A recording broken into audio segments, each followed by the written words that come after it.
Yeah, so real quick, the other news I wanted to basically tackle two big news that came out this past couple of weeks, particularly this week, and I wanted to talk about one particularly, and I'll mention this quickly because it kind of drives the main topic that I want to talk about.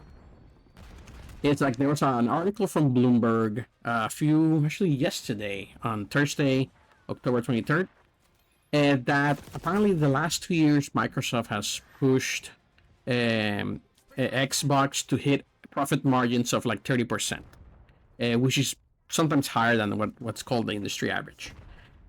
So, as you probably have heard of us and you've seen the news in the gaming news in the last couple of weeks, Microsoft has been going all over with some crazy decisions like the ROG Ally X costing the premium one costing like $1,000, $999, to raising 50% the Xbox Game Pass Ultimate price. That's a crazy huge price increase for a subscription service. And obviously releasing games on the PlayStation 5, and I'll talk about it on my third and final topic here, but this is the second topic.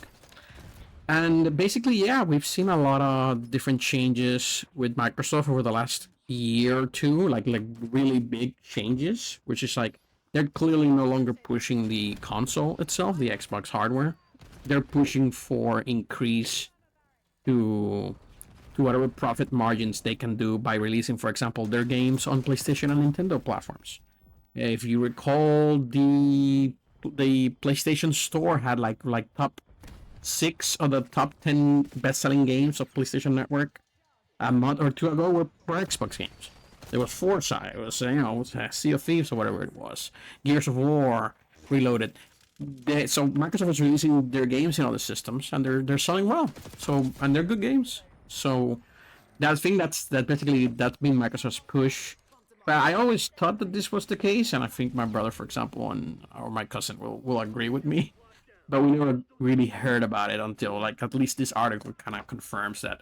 Apparently, some employees are saying that they basically have a 30% profit, not revenue, no goals or anything like that, a profit target that they're trying to get to, and let's see how it works for them, because again, I don't think most people really like.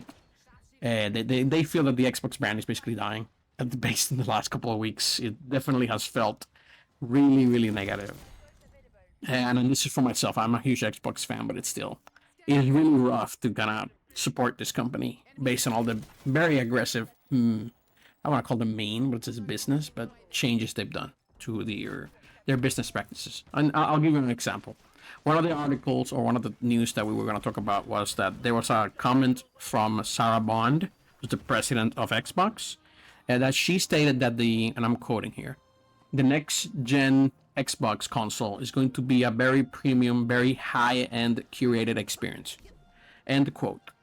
That basically tells me that they're looking to, and in the past, when you buy a console, it's kind of subsidized. You're not paying the full price of what it costs to make.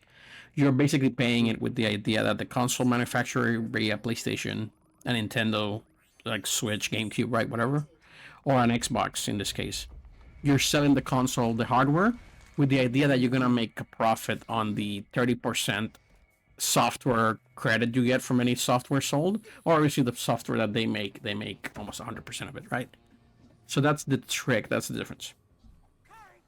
So with that, those type of comments tells you that the next Xbox, it's not gonna be cheap.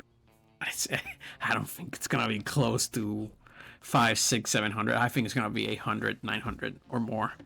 Because it seems to me like they're obviously no longer wanting to lose money, because they're being pushed to make a profit. So any hardware they sell, they also have to make a profit, etc., etc. So we'll wait and see. There's a bunch of other news from Xbox that I'm not gonna tackle because it's just depressing / not fun for the consumer / let's see what they do.